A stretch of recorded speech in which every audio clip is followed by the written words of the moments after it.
Hello, bienvenue sur Élevage Passion Profonde, votre chaîne de partage d'idées et astuces de réussite en élevage. Je suis Zéphirin Romain, technicien en élevage des monos et polygastriques. Et c'est un plaisir de vous retrouver dans cette nouvelle vidéo. Alors, aujourd'hui, je vais aborder un thème particulièrement important en élevage, notamment qu'est-ce qu'il faut savoir avant de vous lancer en élevage de porc. Alors, j'ai décidé de m'attarder sur 7 points importants que vous devez impérativement savoir avant de vous lancer en élevage de porc. À plusieurs reprises, cette question m'est revenue. Que faut-il savoir pour se lancer en élevage de porc? Que faut-il savoir afin de réussir en élevage de porc? Est-ce que l'élevage de porc est un investissement rentable? Alors, suivez très bien cette vidéo car dans cette vidéo, je vais souligner uniquement les 7 points les plus importants que vous devez maîtriser avant de vous lancer.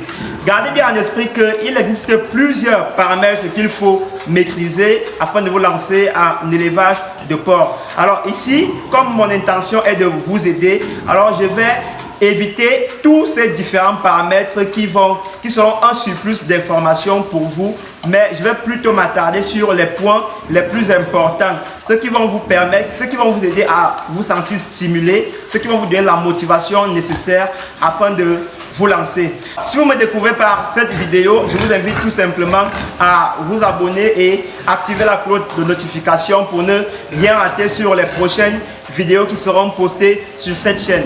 Dans cette chaîne, je partage avec vous des informations utiles. Je partage aussi avec vous des expériences qui peuvent vous aider à vous améliorer dans vos élevages.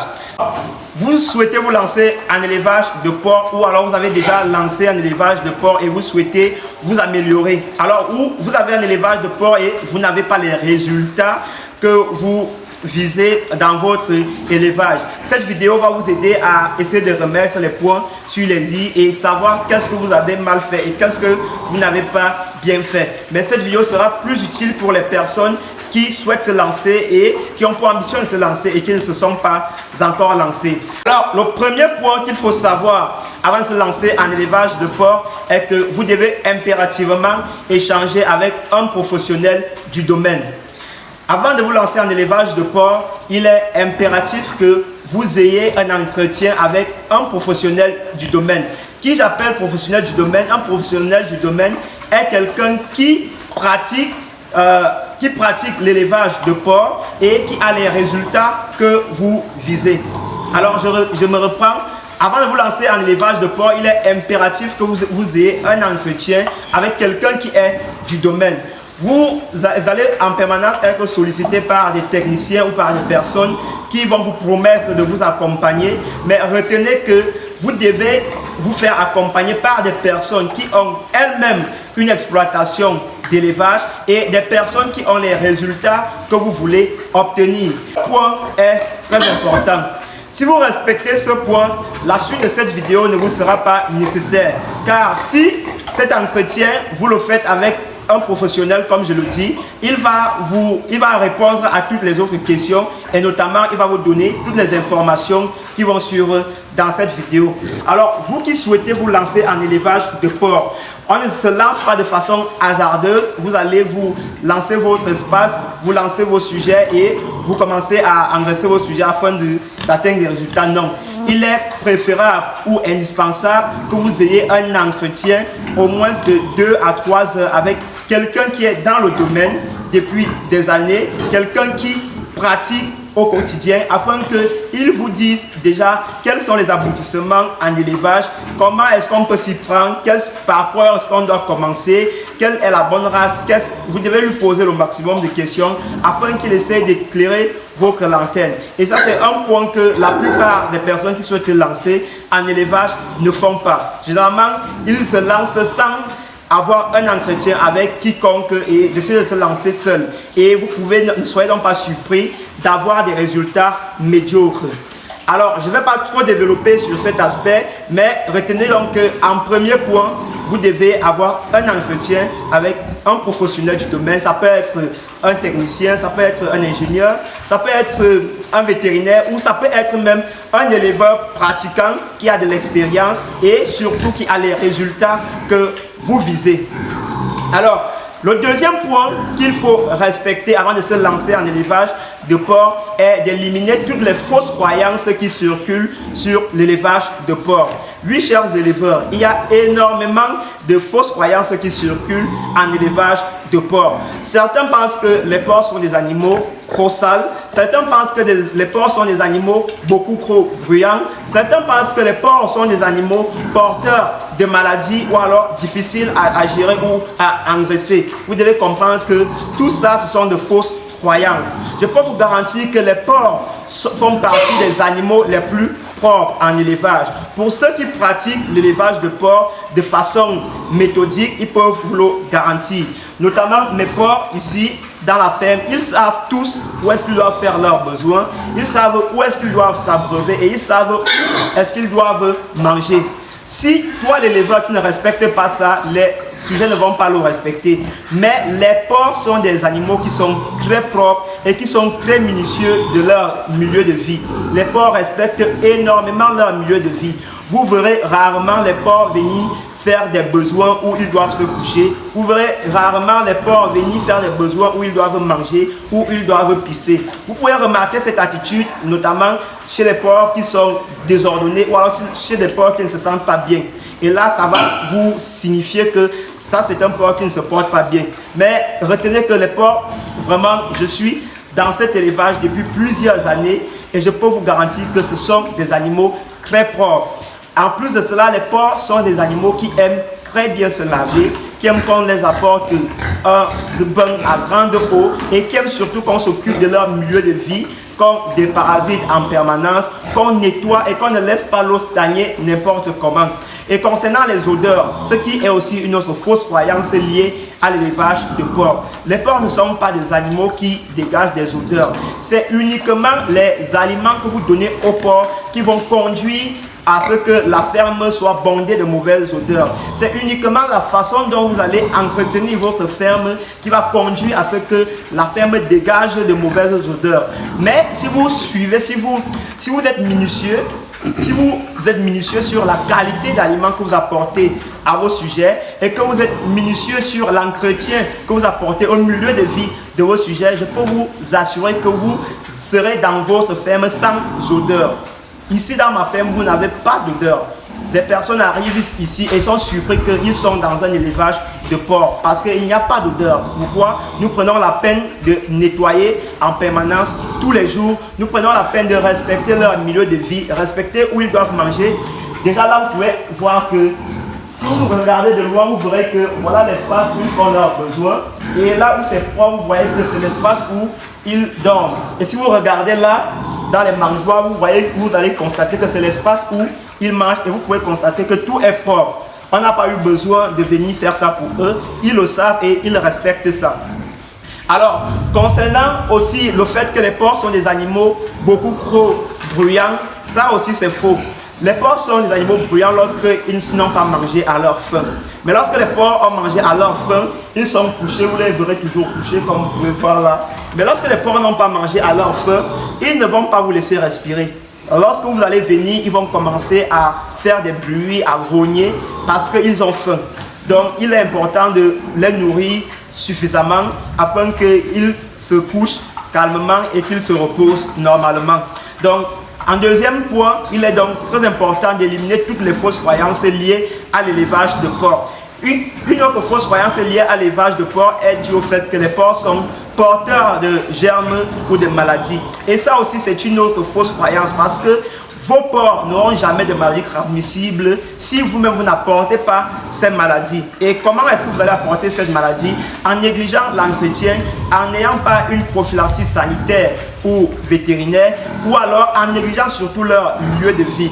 Donc, en transportant les aliments de n'importe où, en laissant les personnes entrer dans la ferme n'importe comment, et c'est tout ça qui va participer à contaminer votre porc, à élever le niveau de microbes dans votre ferme et surtout à rendre vos animaux malades. Par contre, si vous respectez tous ces différents paramètres, les porcs sont des animaux qui sont très bien, qui ont une très bonne croissance, qui ont un très bon développement musculaires et qui respectent très bien leur milieu de vie, qui ne dégagent pas d'odeur et qui ne sont surtout pas bruyants comme certains peuvent vous le faire savoir. Alors comprenez qu'il y a énormément de fausses croyances qui sont véhiculées par des personnes qui ne sont pas surtout outillés ou qui n'ont pas assez de performance ou de compétences pour se prononcer dans cet élevage. Alors, ce second point va vous aider à éliminer toutes ces fausses croyances et surtout à vous motiver à vous lancer dans ce secteur qui est tout simplement merveilleux et très rentable. Alors, le troisième point qui est pour moi l'un des points les plus importants, c'est que vous devez être clair sur votre objectif de production. Et c'est l'erreur que font la plupart des personnes qui souhaitent se lancer en élevage de porc. La première question que je pose à toutes les personnes qui me sollicitent pour un accompagnement ou parce qu'ils veulent se lancer en élevage de porc, c'est quel est votre objectif de production? Vous devez être clair sur votre objectif de production. Alors, qu'est-ce qu'un objectif de production? Un objectif de production ici est l'objectif qui vous pousse à élever. Vous élevez vos porcs pour quel but? Vous élevez vos porcs pour quelle fin? Vous souhaitez vous lancer en élevage de porcs pour produire quel type de porc? Pour vendre dans quel type de marché? C'est ça votre objectif de production. Quel est votre marché cible? Quel est le type de porc? Votre marché cible va définir le type de porc que vous devez avoir dans votre ferme. Votre marché cible ou votre objectif de production va définir le type de ferme que vous devez construire. Votre objectif de production va vous accompagner point par point pour vous permettre d'atteindre en fait cet objectif de production. Une fois que vous n'êtes pas clair dans votre objectif de production, ça veut dire que vous ne savez pas en fait où vous allez en élevage de porc, vous ne savez pas pourquoi vous voulez mettre un élevage de porc sur pied. Alors vous voulez tout simplement lancer un élevage de porc pour du porc de consommation. Alors là, vous ne pouvez pas viser un objectif et vous ne pouvez pas apprécier si vous êtes en train d'aller où vous souhaitez vous rendre. Alors retenez qu'en élevage de porc, nous avons trois objectifs de production. Le premier objectif de production est le système naisseur. On l'appelle en gros système d'élevage. Le premier objectif de production est le système naisseur. Le système naisseur est uniquement pour les personnes qui souhaitent produire des porcelets et revendre uniquement à l'âge de porcelet. Alors ceux qui sont dans le système naisseur n'ont pas besoin d'engraisser les porcs jusqu'à l'âge de la charcuterie. Vous comprenez que ceux-là aussi n'auront pas besoin des loges avec des grands bâtiments. Ils auront besoin des loges précises ils ont plus besoin des loges de maternité qui peuvent entretenir les truies reproductrices, qui peuvent bien entretenir les porcelets afin que ceux-ci soient écoulés pour le marché. Alors le deuxième objectif de production en élevage de porc est le système engraisseur. Le système engraisseur ici est pour les personnes qui souhaitent uniquement élever les bêtes pour la charcuterie, donc pour le marché. Alors ces personnes n'ont besoin que des porcs qui ont une croissance très rapide, qui ont un bon développement de masse musculaire et qui sont suffisamment rustiques pour être résistants face aux maladies. Et vous comprenez donc que celui qui a un objectif de production, d'engraissement aura besoin des loges, de grandes loges pour pouvoir engraisser des porcs en quantité. Et le troisième objectif de production ici est le système naisseur-engraisseur. C'est pour les personnes qui souhaitent faire les deux, qui souhaitent en même temps produire les porcelets pour le marché et qui souhaitent en même temps engraisser les porcs pour le marché. Ça, c'est un système qui est complémentaire et c'est le système que moi je recommande d'ailleurs à la plupart des éleveurs. Mais chacun se lance en fonction de son objectif de production et c'est cet objectif de production qui vous permet de définir toutes les bases qui vont suivre dans votre élevage. Alors, vous devez vraiment être clair sur votre objectif de production. Savoir que je veux me lancer en élevage de porc pour produire uniquement les porcelets. Et lorsque vous avez dit ça à un technicien ou à celui qui vous accompagne, il saura quelles sont les races qu'il doit vous recommander, quelles sont les races que vous devez acquérir, qui vont vous donner les résultats qu'il vous faut afin que vous puissiez atteindre vos objectifs de production. Alors si vous souhaitez vous lancer dans le système engraisseur, la personne qui vous accompagne saura quelles sont les races qu'il doit vous recommander afin que vous puissiez atteindre vos objectifs. Et si vous décidez tout simplement de jumeler les deux systèmes, donc le système naisseur et engraisseur, alors là, la personne qui est chargée de vous accompagner saura quelles sont les races que vous devez avoir et quel type de bâtiment vous devez mettre sur pied. Donc, en troisième point, vous devez être clair sur votre objectif de production. Évitez de vous lancer en élevage de porc parce que vous avez compris que c'est un investissement rentable sans avoir un but précis. Évitez surtout de vous lancer en élevage de porc si vous n'avez pas de passion pour le bien-être des animaux ou tout simplement pour les animaux. Je m'explique. Tout ce que nous faisons sans passion, nous avons du mal à apprécier, à avoir des résultats. Et surtout, tout ce que nous faisons sans passion, nous avons du mal à surmonter les épreuves. La plupart des personnes qui se lancent en élevage de porc avec un seul objectif de faire de l'argent ne supportent pas les épreuves, ne supportent pas les échecs, ne supportent pas surtout le coût des investissements et surtout ces personnes vont banaliser l'entretien et surtout l'apport qu'ils doivent apporter à leurs animaux. Donc nous avons aussi besoin d'un minimum de passion afin de pouvoir au mieux rentabiliser notre investissement d'élevage. Lorsque vous avez de la passion pour vos animaux, vous n'allez pas permettre qu'ils mangent n'importe quoi, vous n'allez pas permettre qu'ils soient engraissés dans des espaces qui ne sont pas commodes, vous n'allez pas permettre qu'ils s'abreuvent avec n'importe quelle eau salubre et vous n'allez pas permettre qu'ils restent sans être nettoyés, qu'ils passent des jours et des jours sans être alimentés. Là, lorsque vous êtes animé par la passion, vous allez déjà veiller sur le bien-être de vos animaux parce que vous aimez les voir, vous aimez savoir qu'ils vont bien. Et cet amour que vous allez leur apporter, c'est ça qui va vous aider à mieux réussir dans ce secteur. Nous avons besoin de passion dans tout ce que nous faisons. Le quatrième point, avant de vous lancer en élevage de porc, est sur le choix du site. Il est très important de faire un choix du site approprié pour l'élevage de porc avant de vous lancer. Vous pouvez vous lancer même dans un site à domicile si vous avez un objectif à court terme et à long terme.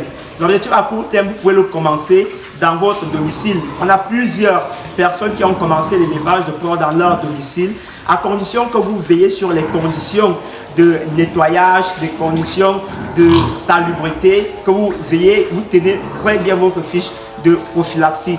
Mais lorsque vous avez un objectif à long terme et que vous avez pour objectif d'avoir des effectifs à grande échelle, il est très important de faire un très bon choix de site. Alors vous devez choisir tout premièrement un site qui est suffisamment éloigné des sites d'élevage. N'allez pas acquérir un site où il y a déjà des personnes qui font dans l'élevage de porc. Parce que là, vous serez en permanence en communication avec toutes les maladies qui vont se développer tout autour.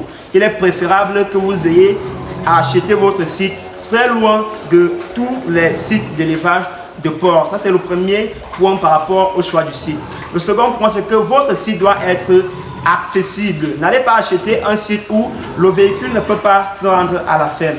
Si vous prenez un site où le véhicule ne peut pas se rendre à la ferme, vous aurez du mal à amener les aliments à la ferme. Vous aurez du mal à amener même les animaux à la ferme ou à sortir les animaux à la ferme. Vous aurez aussi du mal à faire venir votre clientèle pour venir faire des achats à la ferme. Donc votre site doit être bien accessible. Le véhicule doit pouvoir se rendre jusqu'à la ferme sans problème et pouvoir sortir de la ferme sans problème. Alors le troisième point par rapport au choix du site est que vous devez avoir un point d'eau.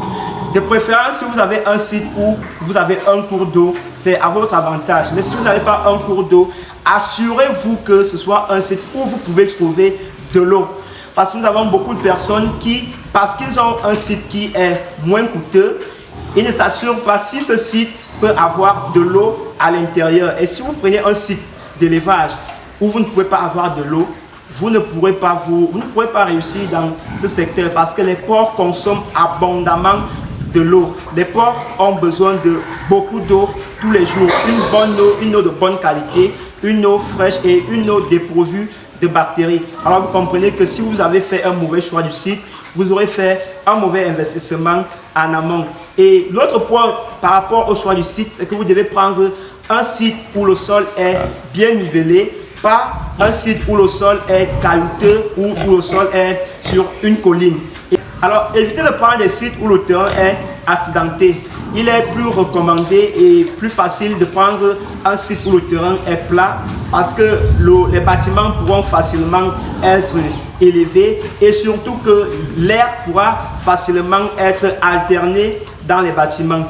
Veuillez aussi apprendre un site qui a de l'éclairage parce que votre site doit être éclairé. Si vous prenez un site qui n'a pas d'éclairage, sachez que vous aurez besoin d'un groupe ou alors d'un système solaire pour pouvoir éclairer votre ferme. Pas uniquement pour les bêtes, mais aussi pour sécuriser votre site. Parce que le site ne peut pas rester en permanence dans l'obscurité. Des personnes malveillantes peuvent arriver dans la nuit et venir sortir les porcs. Donc le site doit être éclairé dans la nuit et même lorsque vous avez des périodes de mise bas, vous aurez besoin de pouvoir éclairer la maternité pour chauffer les porcelets. Donc assurez-vous que vous ayez les moyens, soit si vous prenez un site qui n'est pas éclairé, assurez-vous que vous aurez les moyens de pouvoir éclairer votre site par un groupe électrogène ou tout simplement par des plaques solaires. Alors, veillez donc sur la qualité du site que vous allez prendre pour votre élevage. Mais lorsqu'on parle du site, généralement ici, beaucoup prennent... Alors, lorsqu'on parle du site ici, beaucoup sont pris de peur parce qu'ils se disent ok, nous souhaitons très bien nous lancer, mais nous n'avons pas encore les moyens de pouvoir acquérir un site. C'est bon, même si vous n'avez pas encore les moyens de pouvoir acquérir un site, ce n'est pas une raison pour que vous ne vous lancez pas en élevage de porc. Vous pouvez commencer même à domicile avec un objectif de production bien précis. Vous pouvez décider même sur 10 mètres ou sur 50 mètres de commencer même avec 3 ou 4 porcs et vous décidez de faire uniquement dans la reproduction. Là, vous n'avez pas besoin d'un grand espace et là, vous pouvez faire des économies et là, vous pouvez faire des économies qui vont vous permettre plus tard de vous étendre sur un site plus grand. Mais le plus important, c'est de simplifier les efforts et de vous focaliser plus sur votre objectif de production et de chercher quelles sont les solutions qui peuvent vous aider à vous rapprocher davantage de votre site de production. Il n'est pas mauvais de commencer sur un petit site, de grandir progressivement afin d'acquérir un plus grand site où vous allez étendre votre élevage. Alors, ne dites pas que Élevage Passion a dit qu'il faut d'abord avoir un site, un très bon site avant de se lancer. Non, il faut être clair sur votre objectif de production, pouvoir vous lancer déjà même sur un petit site avec un objectif de production bien précis et avec le temps vous étendre en fonction de comment vous allez rentabiliser votre projet. Alors toutes ces informations sont partagées et davantage développées dans notre communauté. Si vous ne faites pas encore partie de notre communauté où nous échangeons avec les personnes qui souhaitent se lancer en élevage ou qui sont déjà lancées en élevage, je vous laisse en description le lien pour accéder à la communauté. Et pour ceux qui souhaitent aussi accéder à la communauté sur Telegram, je vous invite tout simplement à me contacter sur le numéro que vous verrez s'afficher en bas en dessous de cette vidéo. Et là, je vais personnellement vous ajouter dans notre forum Telegram où vous pourrez davantage poser vos questions et vous aurez des réponses complémentaires. Parce que ici dans la vidéo, je ne vais pas trop développer sur ces différents points. Le cinquième point est sur le type de bâtiment. Sachez-le, vous n'avez pas besoin d'un très grand investissement avant de vous lancer en élevage de porc. Il y a 3 styles de bâtiments avec lesquels vous pouvez vous lancer en élevage de porc en fonction de vos moyens et en fonction de votre objectif de production. Vous pouvez vous lancer avec un matériel provisoire. Lorsque je parle de matériel provisoire ici, je parle des planches. Et donc, il est donc très important de contacter quelqu'un qui est un professionnel qui maîtrise très bien les différents types de bois. Et avec du bois, qui est un matériel provisoire, vous pouvez vous lancer et même avoir un élevage, une ferme qui va sur 5 ans, même sur 4 ans. Et en 4 ans, vous pouvez suffisamment rentabiliser afin de mettre sur pied un type de bâtiment définitif. Ici, le type de bâtiment définitif est un bâtiment qui est fait en dur comme le nôtre. C'est un bâtiment définitif ici qui est fait en dur, qui est coulé et totalement cimenté, où les porcs ne peuvent pas facilement détruire. Donc, le bâtiment en dur est pour ceux qui ont déjà suffisamment les moyens ou pour ceux qui ont reçu un financement et qui vont se lancer. Mais pour vous qui souhaitez vous lancer à fond propre, moi je vous recommande déjà de commencer avec un matériel provisoire et avec le temps, vous pourrez améliorer votre bâtiment. Alors vous pouvez aussi avoir vous pouvez aussi faire votre bâtiment en associant un matériel provisoire et un matériel définitif. Cette association se fait tout simplement par une fondation faite en béton et vous pouvez faire les deux murets même sur 50 mètres ou sur 1 mètre en dur et vous prolonger avec des planches solides. Ça c'est aussi pour faire des économies et surtout pour vous permettre déjà d'élever vos animaux dans de bonnes conditions de vie. Et aussi respecter surtout la norme en termes de critères de milieu de vie des animaux. Ne faites pas vos bâtiments avec un sol lissé. Il est très important de bien couler le sol des loges. Le sol des loges doit être coulé et doit être coulé avec une bonne pente pour permettre à ce que l'eau ne stagne pas. Le sol des loges doit être suffisamment rugueux et les loges doivent être suffisamment aérées. Avant donc de vous lancer, vous devez savoir en fonction de votre objectif de production quel genre de bâtiment vous allez mettre sur pied et quel type de loge vous allez mettre sur pied. Vous convenez donc avec moi que si vous n'êtes pas clair sur votre objectif de production, vous allez mettre sur pied des loges qui ne vont pas vous aider à pouvoir bien entretenir vos animaux. Donc ce n'est qu'en fonction de votre objectif de production que le technicien va vous dire alors il vous faut des loges d'engraissement, il vous faut telle loge d'engraissement en fonction de cette superficie, il vous faut des loges de maternité en fonction de cette superficie. C'est ici que nous allons mettre la verraterie, c'est ici que nous allons mettre la loge de quarantaine, c'est ici que nous allons mettre telle ou telle loge. Donc c'est en fonction de votre objectif de production que vous allez savoir comment est-ce que vos loges doivent être structurées. Et en parlant donc de qualité de loge, nous avons parlé du matériel provisoire pour ceux qui n'ont pas encore les moyens. Nous allons parler du matériel définitif pour ceux qui ont déjà suffisamment de moyens. Et nous allons parler d'un mélange de matériel définitif et provisoire pour ceux qui veulent amortir les coûts. Le 7e point avant de vous lancer en élevage est que vous devez avoir un minimum d'informations sur les types de races. Toutes les races sur le marché ne sont pas des races qui vous seront utiles pour votre objectif de production.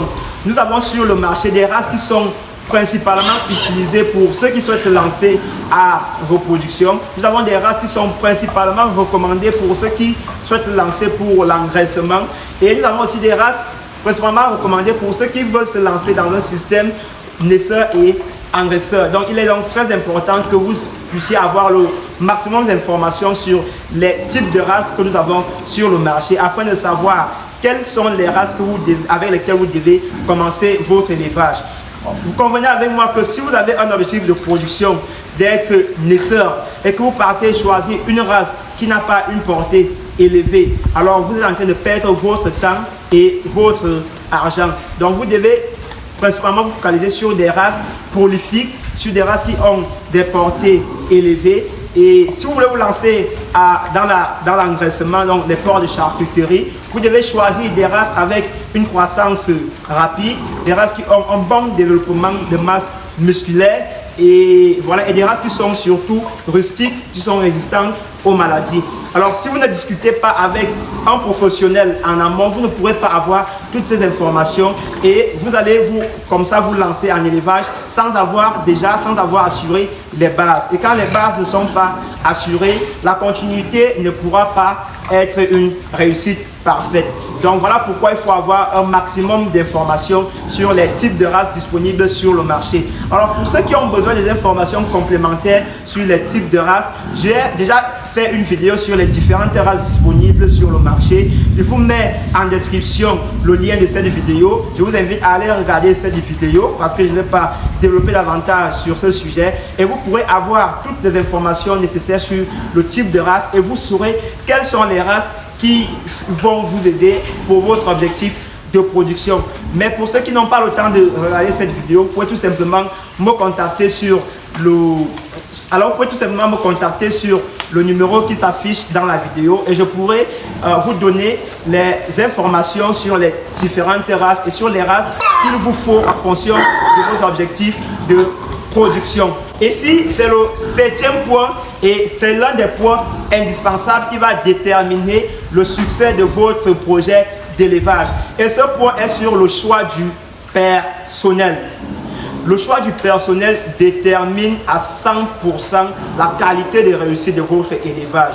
Vous pouvez réussir tous les autres points que j'ai soulignés tout au long de cette vidéo, mais si vous avez un personnel qui n'est pas compétent, si vous ne savez pas comment sélectionner un bon personnel qui va suivre vos animaux, alors vous avez totalement raté votre élevage. Alors sur le choix du personnel, veillez à prendre comme personnel des personnes déjà qui supportent ce travail. Ça c'est le premier point. Veillez à prendre des personnes qui aiment les animaux, vraiment qui aiment les animaux, qui ne supportent pas de voir les animaux abandonnés à eux-mêmes, qui ne sont pas prêts à abandonner les animaux des jours et des jours sans les nourrir, parce que nous connaissons souvent comment ça se passe dans les fermes. Vous avez un personnel qui peut laisser les animaux sans leur donner de l'eau, sans leur donner à manger et préfère vaguer à leurs occupations. Donc, veillez vraiment à prendre un personnel qui est soucieux du bien-être des animaux et surtout, veillez toujours à partager avec votre personnel votre objectif de production parce que chacun a son rôle à jouer dans ce projet. Le personnel doit se sentir responsable de la qualité de réussite de votre projet. Le personnel doit se sentir concerné de cet objectif de production. Le personnel doit se sentir vraiment concerné, chers éleveurs. Ne décidez pas de lancer votre objectif. Ne décidez pas de lancer votre ferme, vous allez prendre un frère du village, un cousin ou quelqu'un parce que vous voulez tout simplement l'aider. Et même si vous partez prendre une tierce personne, alors décidez de mettre à ses côtés quelqu'un qui va l'accompagner, qui va lui donner les directives et qui va veiller à ce qu'il fasse bien son travail. Et comme je l'ai dit, prenez toujours la peine de partager l'objectif de production avec votre personnel afin que chacun se sente responsable et que chacun sache que si on n'atteint pas l'objectif, nous sommes tous concernés et nous sommes tous influents, nous sommes tous impactés parce que notre rémunération prendra un coup parce que tout simplement nous n'aurons pas atteint notre objectif et c'est cet investissement qui va permettre de nous payer et c'est le fait que ces porcs continuent d'avancer, que la ferme continue de s'agrandir et que le boss fructifie son investissement que nous serons davantage rémunérés. Donc il y a des critères surtout que vous devez respecter par rapport à votre personnel. Des personnes qui sont soucieuses de l'investissement et des personnes qui vont s'assurer vraiment que cet investissement puisse être une réussite. Vous aurez compris dans cette vidéo, en respectant tous ces différents points, vous êtes capable de vous lancer en élevage de porc. Alors, je partage tous ces points parce que je souhaite voir des personnes continuellement se lancer dans cet investissement, même surtout par passion. Et surtout, je souhaite voir des personnes réussir dans cet investissement. Alors, si vous souhaitez vous lancer en élevage de porc, n'hésitez surtout pas à nous contacter. Nous pourrons vous apporter le peu d'expérience que nous avons déjà dans ce domaine. Et je suis sûr que ces informations vous seront d'une grande aide et vont beaucoup vous aider afin de pouvoir au mieux rentabiliser votre investissement. Merci à vous d'avoir suivi cette vidéo jusqu'à la fin. Si ce contenu vous a aidé, je vous invite aussi à partager cette vidéo avec des personnes dans votre entourage afin de m'aider à agrandir davantage le nombre d'abonnés dans cette chaîne. Merci à vous une fois de plus pour ceux qui sont déjà abonnés et pour ceux qui souhaitent rejoindre notre communauté sur WhatsApp ou sur Telegram. Je vous mets en description le lien qui va vous aider à rejoindre cette communauté. Une fois de plus, ciao ciao.